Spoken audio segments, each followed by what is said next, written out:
Saudara-saudara, tidak ada tugas dari Tuhan yang gampang dikerjakan. Ingat kalimat itu. Tidak ada sesuatu hal yang bernilai yang tidak ada hambatan. Yosef Takrah mempunyai satu kalimat. Kerjaan yang diserahkan oleh Pak Steventong selalu kesulitan besar sekali. Terus dia mengatakan kalimat ini. Saya bilang, bagaimana engkau bisa katakan ini? Selama 8 tahun, dari 86 sampai 94 tahun lalu dia katakan, saya sudah melihat apa yang suruh kita kerjakan itu sulit. Saya jawabnya, akhirnya jadi nggak? Jadi. Sulit. Akhirnya jadi semua. Ayo, Anda mau ngomong nggak jadi loh. 1, 2, 3. Sulit. Akhirnya jadi. Nah, yang saya pikirkan itu akhirnya. Orang biasa pikirnya sulitnya. Yang saya pikir akhirnya. Sulit. Akhirnya jadi. Lebih baik atau gampang. Akhirnya tidak jadi. Baik mana? Dia bilang tua-tua tidak baik. Paling enak itu gampang. Jadi. Itu paling gampang. Tapi tidak ada, saudara-saudara. Siapa tidak tahu kalau itu paling gampang? Gampang. Jadi. Itu anak kecil. Anak kecil digigit nyamuk asal bisa teriak-teriak seperti kena tabrak mobil, saudara-saudara. Anak kecil sedikit pleset bisa nangis di situ 3 menit tidak mau bangun karena gengsi. Kenapa ada yang jatuhkan dia? Padahal yang jatuhkan adalah dia sendiri. Tapi dia salahkan. Lalu ibunya ikut membela dia. Pukul lantai ini kurang ajar. Bikin anakku jatuh. Terus anak bilang, betul, saya yang salah. Nah, anak kayak gini besok besar seumur hidup terus mencela orang lain. Kalau ada kegagalan, ini yang salah, itu yang salah. Pokoknya saya tidak bisa salah. Itu papa mama yang goblok. Cara ngajar seperti begini. Saudara-saudara. Sulit. Pentingnya akhirnya jadi. Gampang. Akhirnya kalau tidak jadi, tidak berguna. Nah, saudara-saudara, memang banyak kesulitan. Waktu dipanggil, Musa pergi berjumpa dengan Firaun. Ini musuh, ini pemerintah, ini raja. Ini orang yang keras sekali. Saudara-saudara, bukan saja demikian. Negosiasi gagal. Sudah janji batal. Saya kira hampir tidak ada orang melakukan kehendak Allah sesulit apa yang dialami oleh Musa. Tapi apa yang terjadi, saudara-saudara?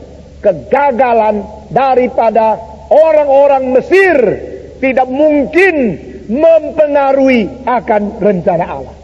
Kekerasan daripada Firaun tidak mungkin merintangi kehendak Allah. Hambatan dari raja orang kafir tidak mungkin akhirnya memberhentikan rencana daripada pekerjaan Tuhan Allah. Amin. Tuhan berkata Firaun keras, silakan keras. 1 kali keras, 1 tula.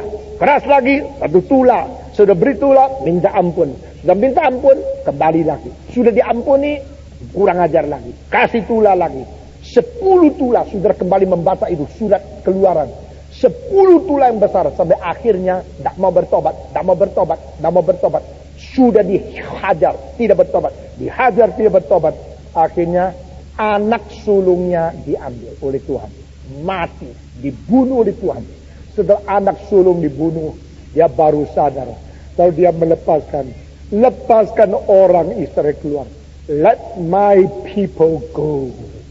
Ini menjadi suatu tema yang penting di seluruh Keluaran.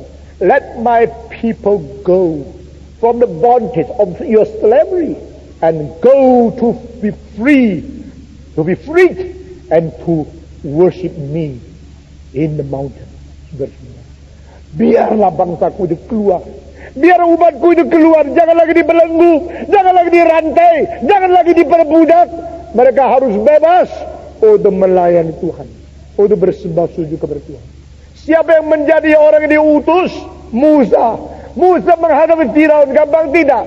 Seperti telur yang melempar kepada batu sulitnya. Telur lempar kepada batu. Yang pecah bukan batu. Yang pecah telur. Anak Tuhan disuruh mengerjakan pekerjaan besar yang sulit. Saudara-saudara, gerakan reform begitu sulit ditegakkan. kita sedang seperti telur melempar kepada batu. Kita sedang melawan akan segala kesimpang siuran doktrin yang tidak karu-karuan sekarang di dunia ini. Gereja Reform harus mempunyai akar yang berat, mempunyai prinsip yang jelas, mempunyai pengertian Alkitab yang sungguh-sungguh tepat, sehingga kita mempunyai keberanian dan kuasa untuk melawan. Saudara-saudara, Musa juga demikian. Melawan Firaun tidak gampang, tapi Tuhan mengatakan biar Firaun keras. Oh Tuhan, satu kali saja cukup. Masa sampai bertahun-tahun begitu susah, saya ini capek masuk kantornya dia. Belum masuk kantor sudah 2 prajurit yang mukanya biru jelek. Saya benci sekali. Pokoknya terus. Lalu akhirnya kalimat kitab suci mengatakan, hei Firaun, aku yang membangkitkan kamu. Loh, dibangkitkan apa? Supaya ada kamu, baru orang tahu berapa besar saya. Karena engkau keras, orang baru tahu saya lebih keras dari kamu. Karena engkau berkuasa besar, baru dunia tahu saya mempunyai kuasa lebih besar daripada penguasa paling besar. Jadi saudara-saudara, semua tugas yang terlalu gampang tidak menyatakan kemuliaan Tuhan yang akhir. Kesulitan makin banyak menyatakan Tuhan ada, Tuhan yang mengatasi segala kesulitan. Puji Tuhan, saudara-saudara. Jika kita mengerjakan segala sesuatu tanpa mengalami kesulitan yang berat, itu tidak berarti kita sedang dipilih untuk menghadapi sesuatu tantangan yang besar dan tidak menyatakan bahwa Tuhan itu besar.